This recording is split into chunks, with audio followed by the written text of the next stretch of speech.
Hey fellow Vault Dwellers, it's Angry Turtle, and today I have for you, as you can probably already see, dedicated Elder's Mark max DPS build.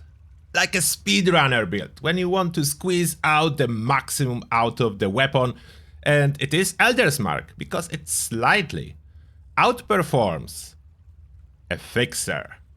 And the Fixer used to be the king of stealth, so now it's Elder's Mark. I did in the past a comparison video, so of course there are benefits to using Elder's Mark, there are different benefits to using Fixer, but let's go to the build just after this message. Please take a second to check out this amazing offer from our sponsor G Fuel. If you use code TURTLE, all those items will be 30% cheaper. You can have a starter kit if you don't know which flavor of energy you would prefer. You can have some collector boxes or some G Fuel tubs. All those items you can see here, 30% off with code TURTLE. The link in description. Check it out. So now, as usually, first thing first, what is the special distribution? So that's my Commando build, optimized for Elder's Mark specifically. Now, this is the special before application of Legendary Special, so there will be a little bit more. As we do have additional 15 special, luck, agility, endurance. It doesn't really matter which cards you have maxed out. You just swap your base to fit the total. Then the key perk is a follow through, as this one increased damage greatly. I did add Funky Deaths, as it is a blooded build, so Poisonous Cloud can take you down really fast without it. And for my convenience, I keep Master Infiltrator. You could use something else. I notice I don't need anything else, so I can allow myself on some slight amount of convenience on speedrunner build. Feel free to switch it for something more beneficial if you want to. Now the perks themselves, I decided to keep the blocker for a little bit of survivability. Oh, this word is difficult. Then Traveling Pharmacy, I will be carrying chems, as of course the boost on hand need to be always if you want to be a speedrunner. Tank Killer, Concentrated Fire, max out, it's very important for Elder's Mark, as range on Elder's Mark is low, so without max out Concentrated Fire you will have a problem when you try to kill enemies far away. With this perk on, you will not have this problem. There is no room for Ground Pounder, but I would switch Concentrated Fire for Ground Pounder in the situation when I cannot use VATS. Then we have 10 Endurance. Yes, I'm trying to find a balance with this build, so I'm enough tanky so I don't accidentally die if I get shot once or twice, but in the same time I'm not focusing on the tankiness, so it's like a balance approach. Fireproof Life Giver, Radical for extra carry weight, Revenant is for damage. It's very easy to use, by the way, so with this build super easy to use Revenant. Then we have Charisma, Strength in Numbers, Tenderizer, so only the essentials. Intelligence, First Aid, Nerd Rage. Of course, First Aid is not essential if you want to play without it. Feel free, you can basically play without Legendary Intelligence and optimize those perks a little bit. So quite accessible, to be honest, this build. Even at lower levels, very easy to downscale. Agility, of course, max out as we are sneaking, Born Survival, Escape Artist, Cover Operative for damage, Mr. Sandman for damage. Sneak rank 2 because that was the room for, and it is perfectly sneaky built with this one. I was trying rank 3 as well, but rank 2 even without the sneak perk, it is so good. Like this setup that I have in here, perfect for stealth. Gunfu rank 1, Adrenaline max out to boost this damage. Someone is sharing Gunfu. Then we have Luck. I decided to keep Good with Salt. I was considering swapping it, but after a lot of consideration, my laziness won. I will not be cooking every 2-3 hours, so I keep it. Bloody Mess for damage, Better Criticals for damage, Critical Savvy for damage, Curator for damage, I mean duration from damage boosts from very expensive magazines and bubbleheads, and Star Genes to keep our mutations. Yes, Star Genes is essential in here. the mutations themselves now. We have Adrenal Reaction for damage, Burn Bones for sneaking, Eagle Eyes for damage, Grounded, as I'm not using any energy weapons, so some extra resistance, Herbivore for damage, Herd Mentality for special boost, for free basically, Marsupial for jumping, and Speed Demon for reload speed. So those are essentials. Now the gear. In regards to the weapon, you don't need much. On daily basis, I'm using this. That's Troubleshooter's Elder's Mark. The point is, you really want one Elder's Mark with less action point. You will drop the cost to 4 and keep the damage really high. That's for everyday use. For everyday use, any Elder's Mark with less action point cost will work great. I did manage just recently to purchase this one. Quad weapon speed, and this is what you need for speedrunning, quad weapon speed. I'm still trying to get quad weapon speed less AP cost. I'm trying, maybe I will have one, and then I will be able to run more efficiently. As you can see, AP cost difference, without less AP cost it's 12, with less AP cost it's 4. So 3 times as much if you don't have minus 25% action point cost. That's why it's so important. As well, those are recommended modifications, the best one you can equip it with, so just copy them. Now, armor. I went for a very accessible approach. I do have covered scout armor, but only 1 star. I rolled unyielding, but I was saving, so I only went for 1 star. It is better if you will have 3 star, but as you will see here, not necessary. I'm doing really well with 1 star. So you probably can see double stealth in shadows. This bonus works all the time. It's not only in shadows, it's plus 5% to stealth. It's twice, because once come from covered armor itself, and second one come from shadowed modification. To mod covered scout armor, you need to buy box mods from Enclave. You cannot learn mods, so that's a little bit of inconvenience. And you probably notice why only 4 pieces. Only limbs, because I'm using Secret Service chest piece modified with asbestos lining and the best resistance. So I have great resistance. I still have funky dots and it counts as full set because I'm using Scout Armor Mask. Any Scout Armor Mask will fill your set. So you can use funky dots and still use Secret Service chest piece if you need jetpack or anything else. I went for asbestos lining on my chest piece. Thanks to that, I will not die accidentally when I'm trying to solo Colossus. So this is very good. Asbestos lining, very helpful in my opinion.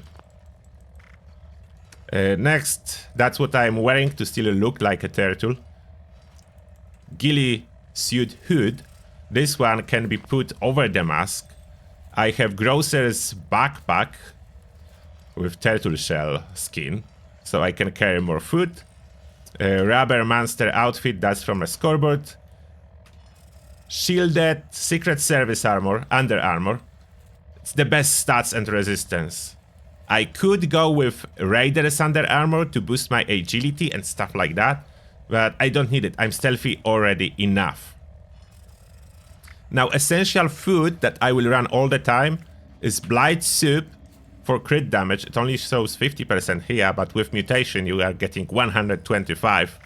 And second essential is corn soup. Those two got you covered for daily basis. Now, for the combat, for the boosting of everything, I have Bubblehead small guns if needed for a speedrun, and guns and bullets free for ballistic gun crit damage, additional 100%, and smaller buffs for fight, overdrive, followed by psycho tats. Yeah, I'm not using psycho buff in here, I don't want those random deaths when buff expires. Liquid courage, ballistic bulk for self revive, gamma gun, adjusting rats, with standard dish, otherwise it was too much rats, and thirst zapper modified with quantum gun, so that's for self revive. And of course, to do the self revive, you always need to either have a teammate next to you or Scout's banner active. A Scout banner will allow you to self revive yourself. Now, as this is a build focus on damage, so I will show you how it works versus super mutants and then versus some tankier enemy. That's me doing Matrix. Okay, so we are facing super mutants, my troubleshooters, Elder's Mark going for head. As you can see, not fully boosted, it's not a speedrunner boost, just a normal run. Oh, a legendary, thank you. And absolutely no problem close range fighting those super mutants. The accuracy is amazing. If they will be farther away, of course it's not as great, but look at that. Even if I start from low, it will kill them thanks to max out concentrated fire and frequent criticals. You will get the hit. I should probably show you what happens if enemies are really far away. Let's go for the fissure side and pay more attention to my AP bar, how good it is. And those are my favorite teddy bears. So we have a Scorchbeast here, there will be a Scorch far away, Scorchbeast level 75. I continue to use my troubleshooter, so the worst possible effect for Scorch. And look at that. I'm killing them even when far away. And any problem with AP? No. No problem with AP bar. And pay attention to what is the hit chance when I'm firing. I'm starting from like no hit chance. And I'm still killing them. See, they still go down. Now, the Scorchbeast, the problem is we need to attract her first. We need her in VATS range. Come on.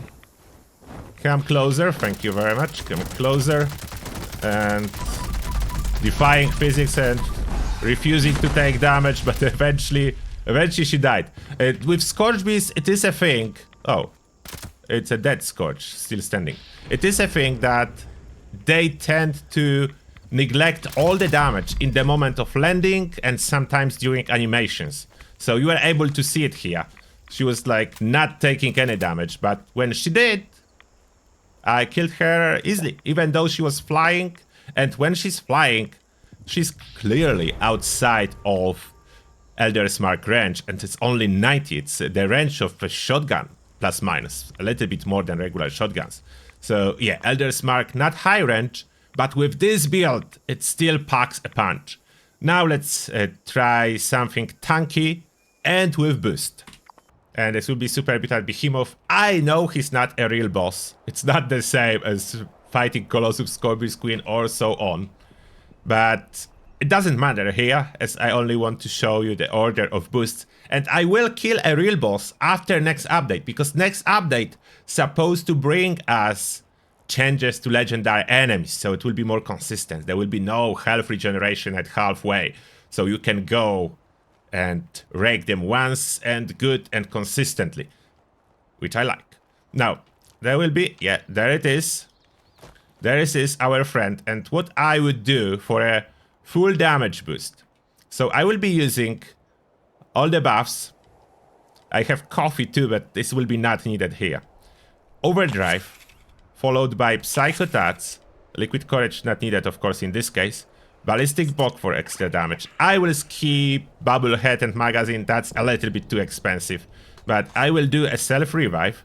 So I drop my rats quite low, that's probably enough. Take my Terz Zappa, shoot the ground. Terz Zappa is the best, so consistent in taking yourself down. Then I take the Gamma Gun again. Shot a couple times to get back into the Nerd Rage. Back into the Nerd Rage. Take another point and Dangerous Syringer.